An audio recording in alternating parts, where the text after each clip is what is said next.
Hello, hello. Bonjour à toutes, bonjour à tous, ça va les crap. Alors, une nouvelle petite vidéo, ça va vous surprendre, qui m'a été en grande partie, alors il y aura plusieurs parties, 3 dans cette vidéo, et en fait, il y a 2 parties qui m'ont été directement inspirées par l'ami Saint-Brieuc. C'est un incontournable YouTuber quand on s'intéresse à la Thaïlande et à l'expatriation.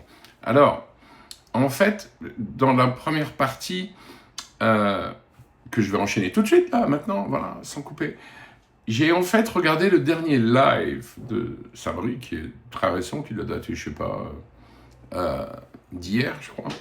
Voilà. Et j'ai trouvé, alors, ça m'a convaincu, en fait, hein. J'ai trouvé que dans son live, il faisait beaucoup d'efforts à parler thaï, enfin à montrer en tout cas qu'il parlait thaï, que bien évidemment je me suis intéressé à... Il propose comment appeler ça, une formation en thaïlandais sur son site. Voilà, donc j'ai un peu été regarder ça.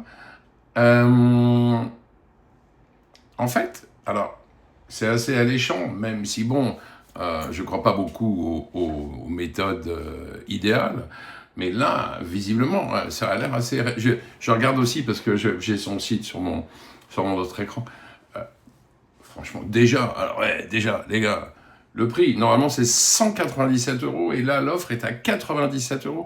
On gagne 100 €. Je me suis dit, ouais, 97 € pour un truc...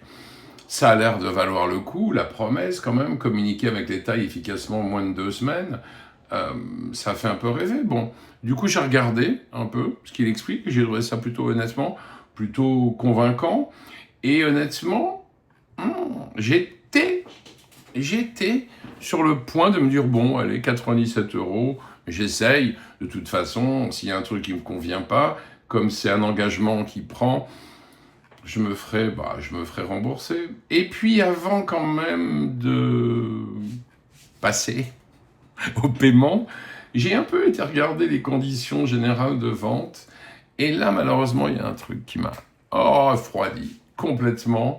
Eh bien, c'est que toutes les transactions étaient toujours conclues par le biais de la société Sabai LLC, la fameuse, voilà, dont on a, vous vous rappelez, déjà parlé, dont Olivier aussi sur sa chaîne a parlé, etc., etc. Et donc là, je me suis dit, ok, j'ai compris, c'est-à-dire que si je prends cette formation et puis voilà, qu'elle ne me convient pas, je ne me ferai jamais rembourser, puisqu'il s'agit d'une LLC qui est donc, qui est en fait société Limited Liability Company, enregistrée aux États-Unis et donc la loi applicable et compétente, c'est évidemment celle du Nouveau-Mexique, voilà, qui ne prévoit en aucun cas le remboursement, ce qui veut dire que si vous demandez un remboursement, ça sera au bon vouloir du gérant de Sabai LLC, dont évidemment on ignore l'identité, bien sûr. Voilà, bref, donc voilà, fin de la première partie. Je suis déçu parce que je voulais le faire, mais ça, franchement, ça m'a tellement refroidi que j'ai décidé de ne pas dépenser 97 €. Ça m'a pas mis en confiance. Allez, deuxième partie, tiens, on va arrêter un peu avec notre ami Saint-Brieuc. Et je vais... si, attendez. Il y a un truc que je voulais vous raconter. Parce que, en fait, ça m'a fait un peu marrer. Alors, évidemment, sans avoir l'air de le faire pendant son live, il fait un peu indirectement, je dirais, la promo de cette formation en Thaï, le Thaï pour tous, en montrant comment il est bon, comment il parle bien thaï. Donc voilà, donc il parle thaï. Et puis à un moment donné, il explique qu'en fait, oui, le français, de toute façon, c'est plus sa première langue. Donc comprendre, je sais pas quoi, que le thaï est devenu sa première langue, très bien. je vous rappelle quand même qu'une première langue, ça se parle couramment, hein, vraiment. Voilà, donc bref, donc le français n'est apparemment plus sa première langue, et d'ailleurs il explique que c'est normal, et que c'est dû entre autres au fait que quand on est en Thaïlande, on parle, enfin lui en tout cas, il parle beaucoup plus anglais que et thaï que français, qui parle pratiquement jamais. Alors, ok, très bien. Mais moi, j'aurais juste quand même rappelé que Sabri a fait en tout cas au moins une vidéo par semaine, si ce n'est pas deux, depuis de nombreuses années, et qu'il les fait toutes en français, et qu'il interviewe en général des expats français, en tout cas francophones. Donc, je pense que, oui, le français est toujours sa première langue. Je suis désolé de le contredire, franchement, c'est pas méchant. Voilà. Mais c'était juste une... Bon, je vais passer là à un autre petit truc. On va oublier Sabri Thaï avant d'y revenir pour la dernière partie. Vous verrez, rien de méchant. En fait, il m'a inspiré la troisième partie de cette vidéo. Voilà. Et donc là, dans la deuxième partie, je vais juste... c'est une petite blague et en même temps un petit conseil aussi que je donne aux gens qui bidouillent un peu leurs vidéos. Voilà. À tout de suite. Bon, allez, je vais vous montrer un petit truc là. Allez, en forme de blague, hein. On s'énerve pas. Alors, je vais demander une chose, hein. Vous allez tendre l'oreille, s'il vous plaît. Voilà.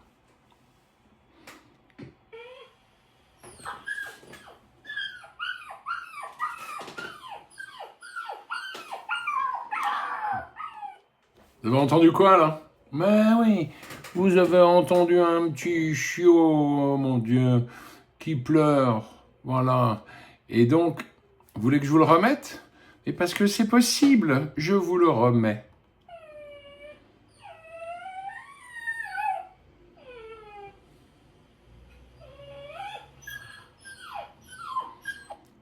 Voilà, on l'avait eu 2 fois pour le prix d'un. Alors, qu'est-ce qui s'est passé là? Si vous avez remarqué, la première fois que j'ai donc entendu le bruit de mon petit chiot, c'est évidemment un fake, vu que c'est un enregistrement de bruit de chiot que j'ai passé. Alors, c'est un bruit de chiot, attention, ça pourrait être des oiseaux qui gazouillent, ça pourrait être un bébé qui s'exprime, voire qui pleure dans le fond de l'appartement. Voilà. Tout ça pour dire que la première fois que j'ai entendu ce bruit, le bruit de mon petit chiot, j'ai fait mine de réagir en tournant la tête. Oh mon Dieu, qu'est-ce qui se passe? Voilà. Pour vous faire croire que le petit chiot est dans la pièce, que c'est une réalité, alors que ça n'en est pas une. La deuxième fois, j'ai repassé le même bruit de chiot, mais je n'ai pas réagi, absolument pas. Qu'est-ce que ça veut dire? Eh bien, alors croyez-moi, je sais de quoi je parle, j'ai eu des chiots. Quand on est le papa ou la maman d'un petit chiot et qui pleure au fond de l'appartement, c'est impossible de ne pas réagir. Ce qui veut donc dire que dans la version de quelqu'un, d'un YouTuber ou autre, peu importe, mais sur une vidéo qui ne réagit pas à un si charmant petit bruit, c'est très simple. Ça veut juste dire que le petit bruit a été rajouté après, en post-production, pendant le montage. Voilà. Et la raison pour laquelle il ne réagit pas, c'est qu'il n'a pas passé le son en direct, ce qui finalement est un peu une erreur, je viens de vous le montrer, et que du coup, il l'a rajouté après, et absence de réaction. L'absence de réaction est impossible. Je vous garantis, alors là, je vous parle d'un chiot, mais je pourrais vous parler, par exemple, d'un bébé. Ce serait pire. Être le papa d'un petit, ou la maman d'un petit chiot, et franchement, ne pas réagir quand son petit bébé de chien pleure au fond de l'appartement, c'est impossible. Vous allez réagir. Si vous ne réagissez pas, c'est simple. C'est que c'est fake, comme on dit chez nous. Oui, je suis désolé. Alors, elle vous a fait rire ma blague? Non, mais franchement, moi, juste le truc que je dis, c'est que il y a certains youtubeurs qui sont un peu meilleurs que ça, c'est-à-dire qui veulent qu'ils aient envie de truquer un peu les trucs, ouais, why not? Mais non, par contre, ils ont besoin, je sais pas, il leur faudra un conseiller en communication, quoi. Quelqu'un qui les conseille au niveau de l'acting. Parce que rajouter un son en post-production, c'est-à-dire pendant le montage, très bien, mais c'est pas très crédible si on ne fait pas comme les acteurs, dans le cinéma par exemple, c'est-à-dire qu'on ne réagit pas au son. Et ça, c'est un truc qui doit se prévoir à l'avance, c'est-à-dire quand vous enregistrez votre vidéo, eh ben ouais, il faut avoir une petite réaction. Tac, on tourne la tête, on se demande ce qui se passe. Oh mon Dieu, il y a un oiseau qui chante, un bébé à côté. Et puis voilà, et puis après, vous collez le son.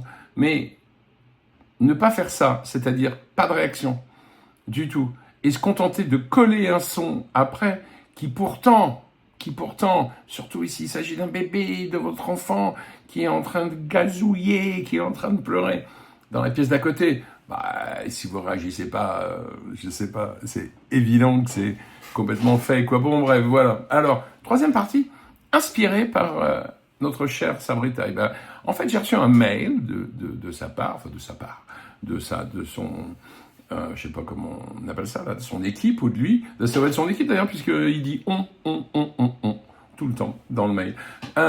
Et en fait, il s'agit de leur classement, il s'agit de leur classement un espèce de top 5 des villes dans lesquelles il ferait, alors suivant votre profil, il le précise bien évidemment, il serait bon de s'installer. Voilà. Et puis je me suis dit, bah tiens, ça serait peut-être pas mal finalement que...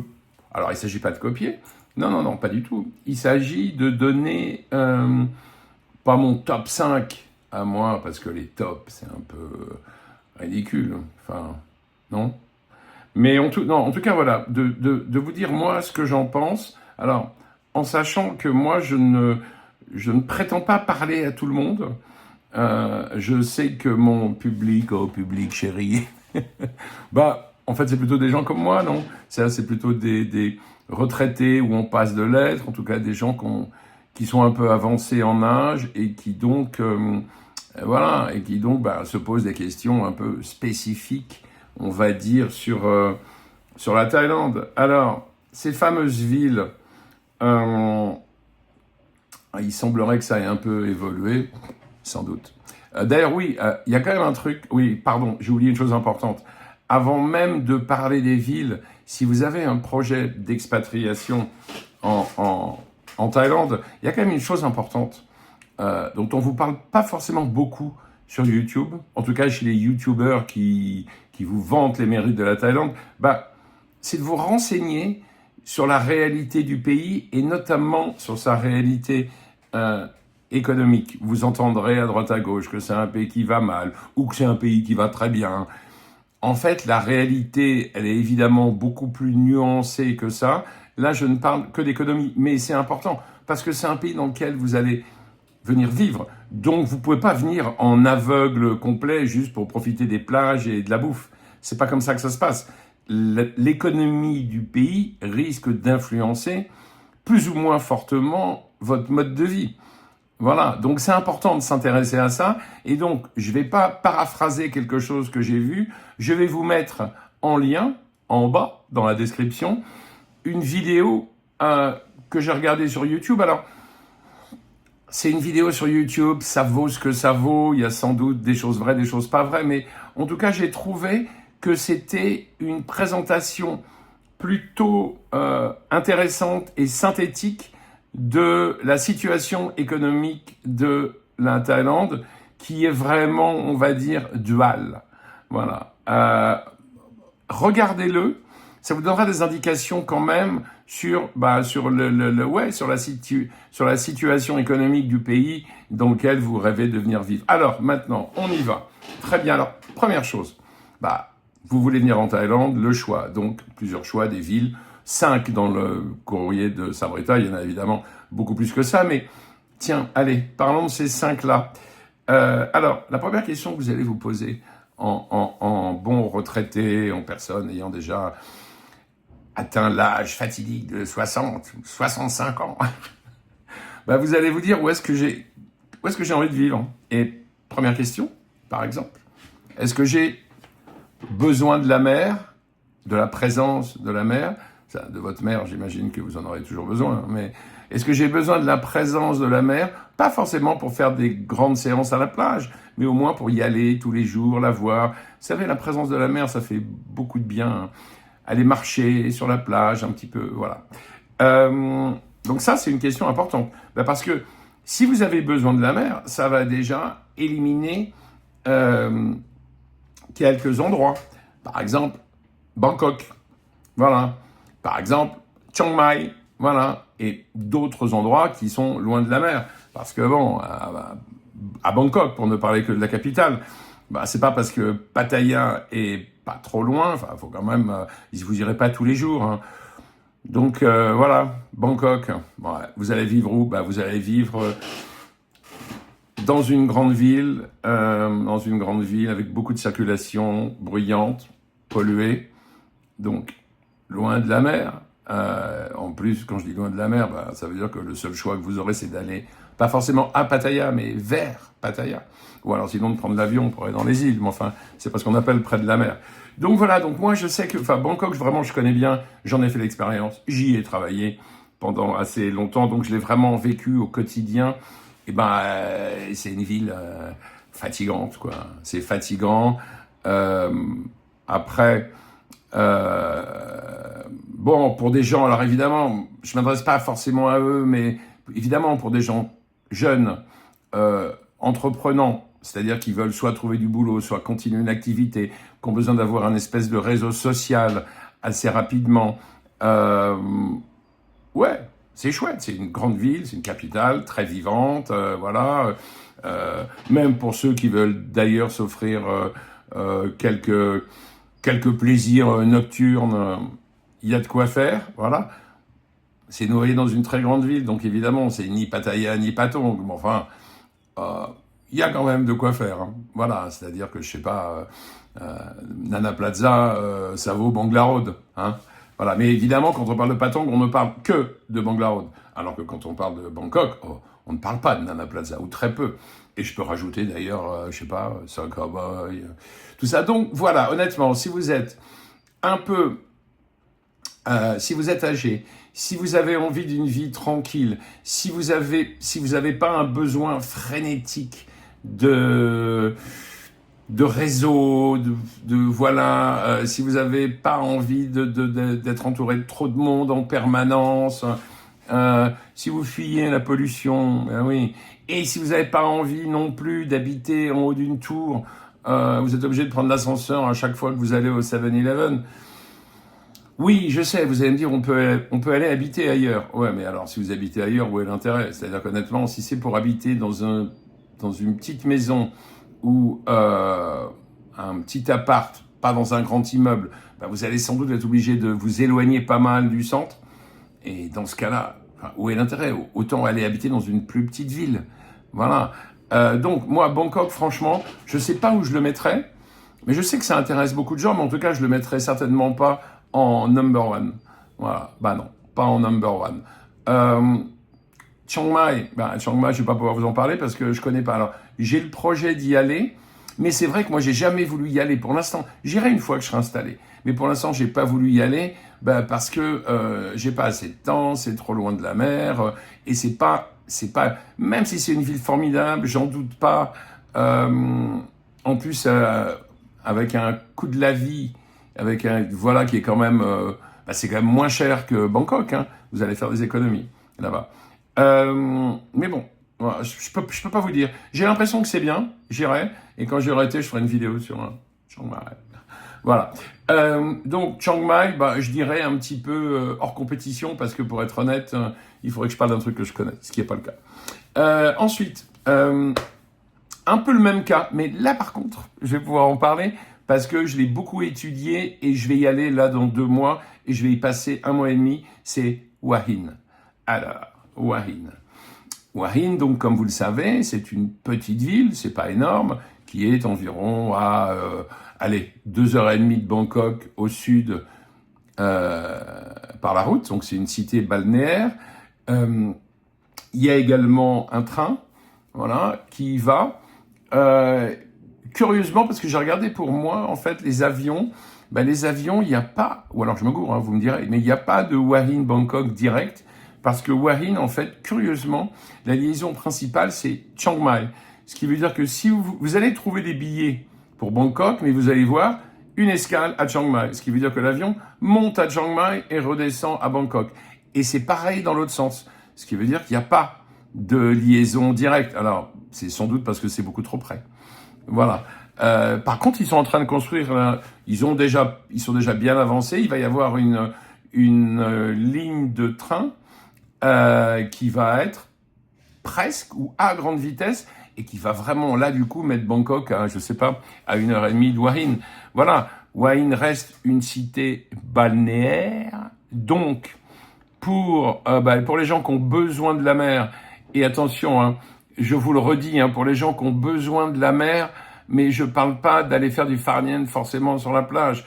Je sais pas, moi c'est le souvenir que j'en ai, c'était l'eau était pas génialissime si on compare évidemment aux plages du sud. Voilà, mais en tout cas, Hua Hin, petite ville, du coup déjà beaucoup moins cher que Bangkok, y compris par exemple pour l'immobilier. Et puis, petite ville où il y a absolument tout, voilà, des hôpitaux, des centres commerciaux, mais un truc, je dirais, à échelle humaine, où il fait bon vivre, et surtout une ville qui n'a pas été atteinte par le fameux tourisme de masse qu'on va retrouver à Pattaya ou à Patong, à Phuket. Voilà. Un petit peu, mais moins aussi à Koh Samui. Alors, Pattaya, tiens. Pattaya, je l'élimine. Voilà, c'est pas compliqué, je le mets pas. C'est-à-dire que ça n'existe. Pour moi, franchement, je suis pas très fan. Alors, je connais un peu. Je suis jamais resté un mois à Pattaya, mais je sais pas, ça me fait pas envie. Mais bon, c'est surtout, ouais, ce truc qui tourne autour de la nightlife, là. Qui fait que je sais pas quoi, on n'a pas une envie folle quoi. Voilà, je reviens immédiatement là, pardon, je reviens. Excusez-moi, il s'est passé un truc, il y a un message qui est apparu sur mon écran et en fait, je crois que j'avais plus de batterie.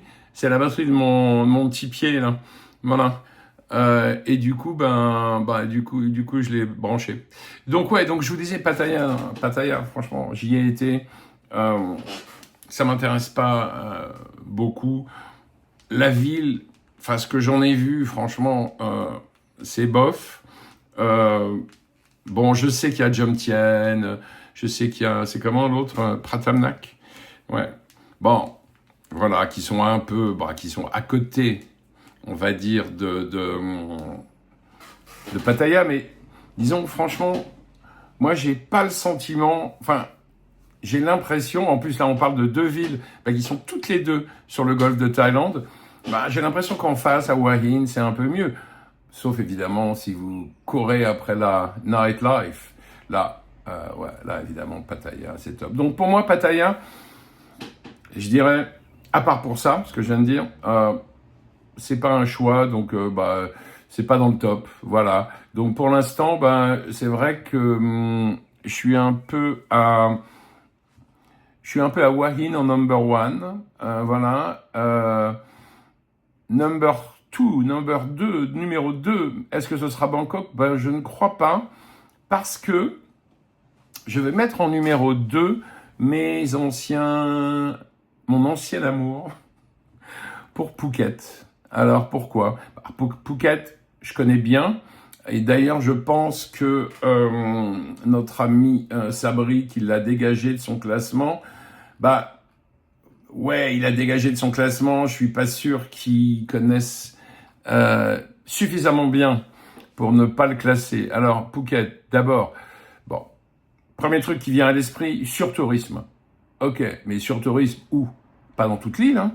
Surtourisme, en effet, surtout du côté des plages, on va appeler ça comme ça, c'est-à-dire sur la côte ouest de l'île, où là, en effet, je dirais depuis aller un peu en dessous de l'aéroport, enfin en tout cas depuis Laguna, Bangtao jusqu'à Hawaï, ouais, il y a du monde. Il y a du monde, il y a du monde en haute saison, il y a beaucoup de monde, ce qui veut dire des embouteillages, comment dire, les infrastructures essayent de suivre, mais ils sont pas tout à fait arrivés, bah, donc du coup, ouais, c'est un peu le bordel. Après, je dirais qu'il y a la population que ça draine, qui est souvent pas génial, mais enfin bon, ça c'est surtout à Patong, hein, parce que sinon le reste, si vous allez à Bangtao, à Laguna ou plus au sud vers Hawaï, enfin, plus les plages qui sont sur la route, vous allez être confronté plutôt à une population plus familiale. Le vrai truc qui pourrait vous dégoûter de Phuket, c'est Patong, en fait, et la fameuse Bangla Road, mais enfin, qui n'a rien à envier à Pattaya, hein, c'est exactement pareil. Après, ce surtourisme, évidemment, honnêtement, c'est très facile à éviter, quoi. Mais vraiment, c'est pour ça qu'il faut pas dire, j'irai jamais à Phuket à cause du surtourisme. C'est pas vrai. Maintenant, ce qu'il faut savoir, et là, c'est un vrai argument qui pourrait être un peu contre, c'est que c'est une île chère. Donc, quand vous venez vous installer dans un pays, je dirais que si vous n'avez pas un besoin absolu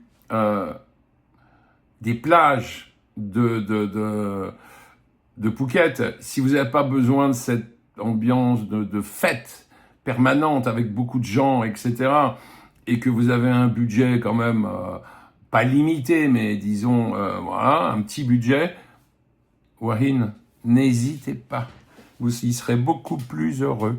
Voilà. Moi, j'ai passé beaucoup de bon temps à Phuket. Je me suis bien amusé, mais je dois reconnaître que j'ai aussi dépensé beaucoup d'argent parce que les condos, c'était cher, tout était plutôt cher. Et encore, moi, j'habitais à Patong parce que c'était plus pratique, surtout pour le soir. Mais en fait, j'y étais pas du tout la journée. La journée, je partais dans l'île. Et l'île est grande, elle est magnifique. Et il y a encore des coins qui sont restés très thaïlandais. Donc allez, soyons fous. Phuket, numéro 2. Ah ouais, mon petit Bangkok, alors il est où? En numéro 3? Bah non, en numéro 3. Qui est-ce qui va venir en numéro 3? Bah tiens, Koh Samui. Alors, je mets Koh Samui en numéro 3 parce que Bangkok va être en numéro 4 et je veux mettre Koh Samui avant. Parce qu'encore une fois, vous l'avez compris, moi, la grande ville, c'est pas du tout mon truc. J'y ai eu droit, j'y ai passé beaucoup de temps. Je l'ai kiffé, hein, vraiment. Mais maintenant, voilà, j'en ai marre. Alors, Koh Samui, pourquoi après Phuket? Bah, parce que je pense que Koh Samui, malheureusement, déjà, alors, très belle île, très jolie plage, enfin, alors, pas plus jolie qu'à Phuket, hein, mais bon, on va dire, voilà, très jolie île aussi, plus petite que Phuket, donc du coup, on tourne vite en rond, bah, parce que le tour de l'île se fait en 3 heures de voiture, quand même.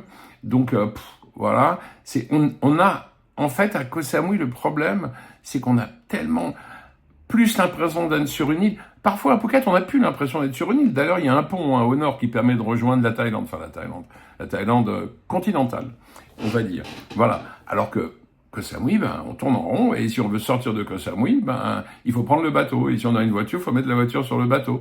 À Phuket, c'est pas la peine. Vous pouvez passer par le pont. Alors, oui, ils vont en construire un, il paraît. Enfin, c'est pas fait. Hein. Vous avez le temps. Bref, Koh Samui, moi, j'ai trouvé ça, en fait, principalement touristique. Alors, moins sur-touristique que Phuket, mais quand même touristique. C'est-à-dire que l'ambiance à Koh Samui tourne quand même beaucoup autour du tourisme, des vacances, de la plage, des clubs de plage, etc., etc. Il y a des très chouettes endroits.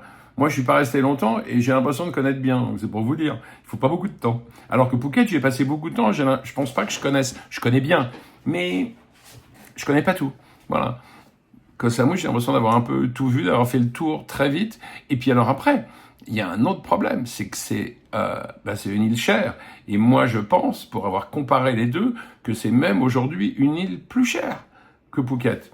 Et qu'en plus, Koh Samui, ça commence... Enfin, c'est cher immédiatement. C'est-à-dire même quand vous prenez votre billet d'avion pour aller à Koh Samui, par exemple, de Bangkok, bah, l'aller-retour, c'est pas compliqué. Il vous coûte à peu près le double que l'aller-retour pour aller à Phuket. Voilà. Pourquoi? Vous le savez, ben c'est parce que l'aéroport est un aéroport privé et qu'il appartient à une compagnie aérienne qui est la seule à y venir, pratiquement. Voilà, donc c'est eux qui font ils font leur prix comme ils veulent, les gens n'ont pas le choix et ils en profitent. Et après, j'ai trouvé le reste, aussi cher. Et en plus, j'ai été à Koh Samui, j'étais avec mon ami, qui est Thaï, voilà, avec qui j'étais aussi à Phuket. Et c'est vrai que du coup, elle connaît les deux, elle a un point de vue Thaï, et elle m'a dit que Koh Samui, c'est à peine la Thaïlande. Voilà, c'est-à-dire que tout est fait pour les touristes étrangers. Enfin, je sais pas, allez vous balader à Fisherman Village, là, c'est une rigolade, on se croirait Ibiza, quoi. Voilà, non, c'est vraiment... Mais par contre, bon, voilà, pour des gens, en effet, pour des gens qui veulent une vie tranquille, une vie là, un peu dans les hauteurs, qui ont les moyens, il les faut là-bas, qui ont les moyens et qui veulent une vie, en fait, qui va se régler entre je suis à la maison, je prends mon scoot, je vais à la plage, je me fais un petit resto, un petit massage et je rentre à la maison. Ouais, Koh Samui, Koh Samui, c'est joli. Voilà. C'est joli, c'est agréable, un peu cher, mais bon. Mais honnêtement, je continue à préférer Phuket. Alors, voilà, on a 1, 2, 3, hein, donc 1, Hua Hin, 2, Phuket, 3, Koh Samui, et 4, Bangkok, pour ceux qui ont envie de respirer de l'air pollué, d'être dans une grande ville bruyante, avec tout à portée de main, enfin, ou presque. Mais bon, et puis, oui, alors on va vous dire, oui, mais alors Bangkok, c'est extraordinaire. Il y a par exemple des transports en commun qui sont formidables. Bah oui, mais la différence, c'est qu'ailleurs, on n'a pas besoin d'être à Hua Hin, il n'y a aucun intérêt à avoir le métro, hein, ça sert à rien. Voilà. À Phuket non plus. En plus, l'île, elle est trop montagneuse, ça serait extrêmement compliqué. À Bangkok, par contre, oui, vous pouvez avoir cette espèce de joie intense de prendre le BTS. Oh mon Dieu, voilà. Et puis vous avez aussi beaucoup de 7-Eleven, mais quoi, parce que vous croyez qu'ailleurs il y en a pas, il y en a partout. Voilà.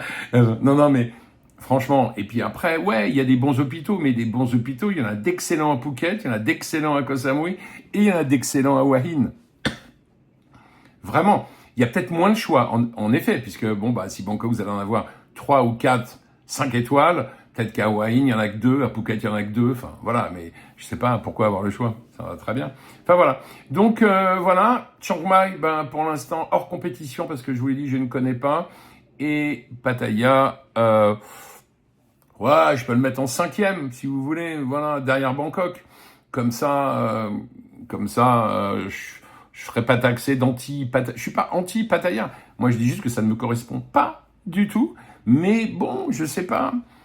Un retraité qui a envie de continuer à exister encore un peu là, sentimentalement, sexuellement peut-être. Voilà. C'est quand même une ville thaï qui, à mon avis, si on s'éloigne un peu du centre terrible là, doit pas être désagréable à vivre. Il y a à peu près tout. C'est un peu comme Hua Hin, on n'est pas loin de Bangkok, voire un peu moins loin, peut-être. Voilà. Donc, voilà mon top 5 avec Chiang Mai hors compétition, parce qu'encore une fois, je ne connais pas. Je vous remercie de m'avoir écouté jusque-là, si vous êtes encore là, voilà.